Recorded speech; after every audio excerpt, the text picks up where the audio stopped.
격일제 시설관리직에 계시는 분들이 투잡을 많이 하는 이유를 두 가지로 이야기할 수 있는데요. 이것을 다른 이야기로 하자면 격일제 시설관리직이 투잡을 해야만 하는 이유 두 가지로 생각할 수도 있을 것 같습니다. 첫 번째 이유입니다.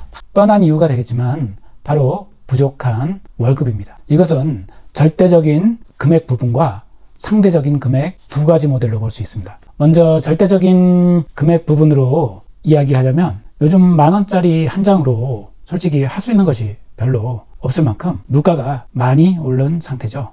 세후로 약 300만원 전후의 월급을 받는 격일제 시설관리 근로자가 한 가정의 가장으로서 그 월급을 가지고 가족과 함께 살아간다는 것이 쉽지만은 않은 금액이라고 할 수 있습니다. 월세라든지 집 대출금 등의 주택자금과 교통비, 병원비, 통신비, 공과금, 식비, 경조사비, 자녀들 학원비 등 거기에 부모님 용돈도 드려야 되고 위 월급만으로는 이런 부분들을 다 해결하기가 쉽지 않은 현실입니다. 게다가 가족들과 문화생활도 해야 되고 본인의 여가생활도 즐긴다거나 또는 노후를 대비한 충분한 저축을 한다는 것이 정말 어려운 일이라고 할 수 있습니다. 이것을 해결하기 위해서는 엄청나게 근검절약하는 생활을 해야 한다거나 부부가 함께 맞벌이를 하는 등의 두 가지 방법으로 생각해 볼 수도 있을 것 같습니다. 그런데 근검절약을 한다는 것이 예전에는 미덕으로 미화가 되던 시절도 있긴 했지만요. 실상은 이것은 인간의 기본 욕구들을 철저히 무시하고 감내하는 일종의 현재의 삶을 일방적으로 희생하며 살아가는 방식이라고 생각할 수도 있을 것 같습니다. 그리고 절대적인 금액이란 표현을 했듯이 근검절약에는 한계가 있기 마련입니다. 두 번째는 부부가 맞벌이를 하는 방법인데요. 실제로 현대 우리 시대의 많은 부부들이 부족한 소득을 보충하기 위해서 맞벌이를 하는 실정입니다. 자, 그러면 위 두 가지 방식이 다 싫다고 한다면 어떤 방법이 있을까요? 바로 본인이 본업외에 투잡, 쓰리잡 등을 하면 됩니다. 물론 이것은 쉬운 일이 아닙니다. 한 가지 일만으로도 벅찬데 두 가지, 세 가지 일이라뇨. 하지만 필요하다면 해야 되겠죠. 다음은 상대적인 금액으로서 바라보는 돈에 대한 이야기입니다. 주위에서나 또는 각종 매체에서 접하는 화려하게 살아가는 사람들의 모습을 보자면 그들은 모두들 원하는 것을 언제라도 소비할 수 있는 여력을 가지고 있는 것처럼 보이고 또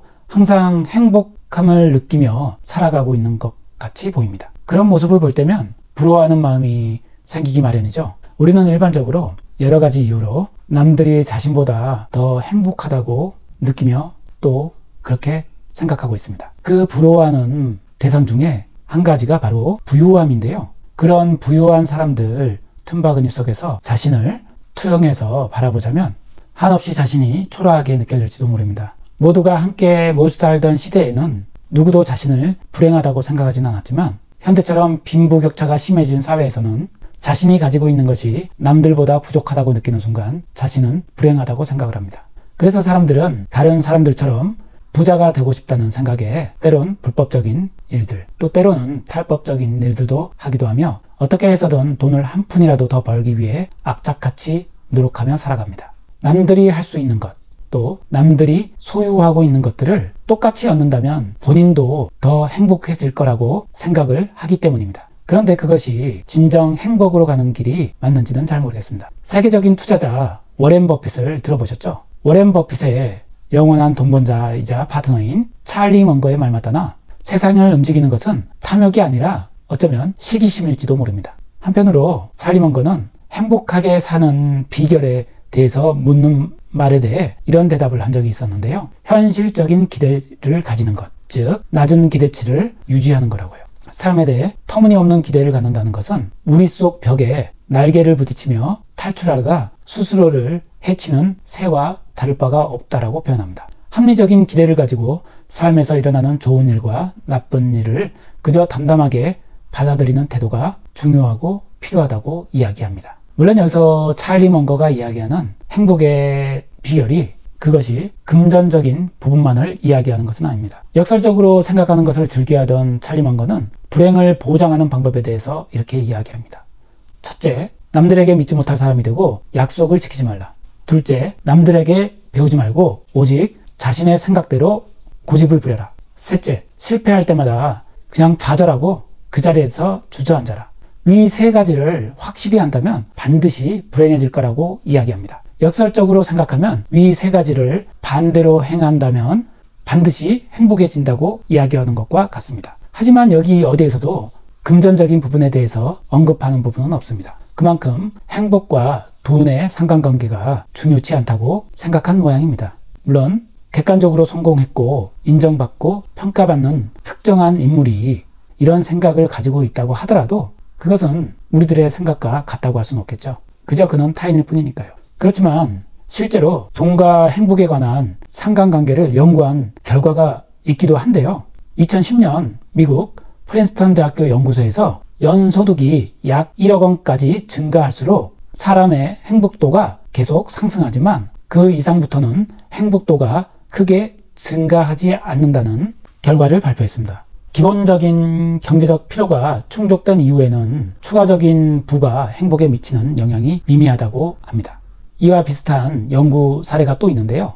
하버드 대학교 연구소에서 발표한 내용을 보자면 일정 수준 이상의 소득이 행복에 기여하는 정도는 제한적이며 오히려 인간관계라든지 건강 문제 또는 삶의 목표나 의미 등이 그런 요소들에서 행복에 더 중요한 역할을 한다는 결과 발표가 있었습니다. 하지만 이런 연구 발표가 있다 하더라도 돈이 없으면 불행할 거라고 생각이 드는 것은 어쩔 수 없는 현실입니다. 얼마만큼의 돈을 가지고 있으면 행복한지 또 불행한지에 대해서는 계량적으로 측정하기 어렵습니다. 저의 경우를 이야기 드리자면 돈과 행복에 대한 상관관계는 제 기준으로 이럴 것 같긴 합니다. 저에게 돈이란 세 가지를 충족할 수 있어야 합니다. 첫 번째로 생활의 필수적인 지출을 감당할 수 있는 정도가 되어야 합니다. 두 번째로는 하고 싶지 않은 것을 억지로 하지 않아도 되는 권리를 얻는 것입니다. 마지막 세 번째로는 예상치 못하고 갑작스럽게 찾아오는 여러 가지 위험 요소로부터 경제적인 공경에 빠지지 않을 요일이라고 표현하고 싶습니다.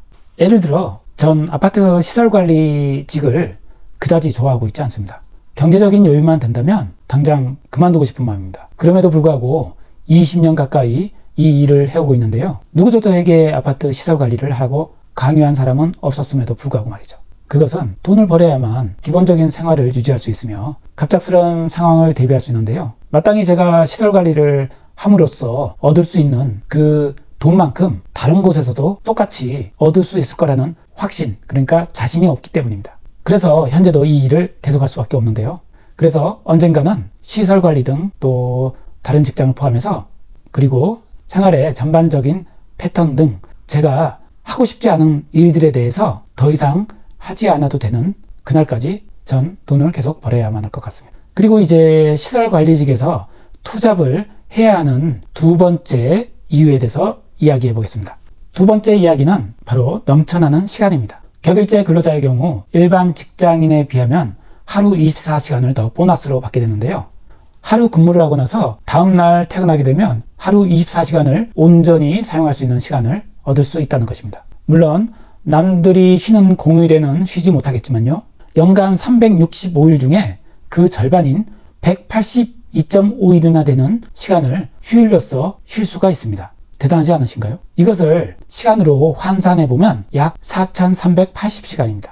이 중에서 수면시간 하루 8시간을 차감한다고 쳐도 수면시간의 총합인 1,360시간을 차감하고 무려 2,920시간이나 남게 됩니다. 누구나 시간의 가치가 중요하다는 것은 알고 있습니다. 2025년도 최저시급이 1만 30원입니다. 만약 그 시간 동안 최저시급을 받고 일을 한다 치면 약 3천만 원을 벌 수 있는 시간입니다. 격일제 근로자의 연봉을 약 4천만 원으로 본다면 그 3천만 원이라는 돈은 엄청난 가치라고 볼 수도 있습니다. 그리고 이 3천만 원을 일을 하지 않고 얻기 위해서는 은행이자 3% 기준으로 무려 은행에 10억 원의 자금을 예치해야만 받을 수 있는 금액인 것입니다. 물론 위 계산처럼 수면 시간을 제외하고 모든 시간 동안 일을 할 수도 없을 뿐더러 저렇게 쉬는 날을 통해 최저시급을 받고 일을 할 수 있다는 보장도 없을 겁니다. 하지만 여기서 중요한 것은 남들보다 물리적인 시간이 훨씬 많이 확보할 수 있다는 것이 중요하다는 것입니다. 성공한 사람들은 공통적으로 이렇게 이야기합니다. 최고의 투자는 바로 자기 자신에게 투자하는 거라고요. 남들보다 더 많은 시간을 바탕으로 자신에게 최대한 효율적으로 투자에 집중을 한다면 어쩌면 미래의 어느 날 아까 최저시급으로 계산한 3천만 원보다 훨씬 더 가치 있는 무언가를 창출해낼 수도 있을 것입니다. 격일제 시설관리직을 다니는 많은 분들을 보자면 일부는 그 시간을 통해 투잡을 한다거나 각종 취미생활 또는 여가생활 그리고 자기개발을 통해 나름대로 최대한 시간을 잘 활용하시고 계시는 분들도 계시는 반면에 또 한편으로는 퇴근을 하면 그저 술 마시고 잠을 잔다거나 또는 아무 의미 없는 시간으로 시간을 허투루 낭비하고 계시는 분들도 많이 있습니다. 우리는 모두 언젠가 죽는다는 것을 분명하게도 잘 알고 있습니다. 그 끝이 바로 오늘이 될 수도 있고요. 또 내일이 될 수도 있습니다. 하지만 우리의 시간이 어느 시점에 고장이 날지 그 누구도 알 수 없어서일까요? 이런 불확실성 때문에 그런지 사람들은 시간에 대해 안일하게 생각하고 있습니다. 모두들 내일도 당연히 자신의 시간이 계속 흐를 거라고 착각하고 오판하고 살아가게 됩니다. 마치 우리들의 삶이 영원한 삶을 살아가는 존재인 것처럼 말이죠. 현재 시설관리직 현장에서 일하고 계신 분들의 주 나이가 40대에서 60대인 것을 감안하면 말이죠. 이 정도 나이가 되면 사실 이미 지금까지 살아왔던 시간보다 앞으로 살아갈 수 있는 시간들이 훨씬 적다는 것을 어려운 수학 공식을 몰라도 알 수 있는 상식적인 문제입니다. 물론 앞으로 120세 이상까지 사실 분들에게는 해당되지 않는 이야기일 수도 있겠네요. 그런데도 우리는 이렇게 소중하고 아까운 시간들을 그냥 물 쓰듯이 허비하면서 살아가고 있습니다. 물론 저 역시도 이런 말을 하고 있지만 이런저런 핑계로 허투루 시간을 낭비하면서 살아가고 있는 중이기도 합니다. 그렇다고 과거 살아온 방식을 고집해서 계속 살아갈 수 없는 노릇이겠죠. 그러면 미래에서도 결국 똑같은 결과만 반복될 뿐일 테니까요. 여러분들의 생각은 어떠신가요? 다음 시간에는 격일제 시설관리인들이 남는 시간 동안 실제로 어떤 일들을 하는지 그리고 어떤 일들을 할 수 있는지에 대해서 조금 더 구체적으로 이야기해 보려고 합니다. 다음 영상에서 다시 뵙겠습니다. 감사합니다.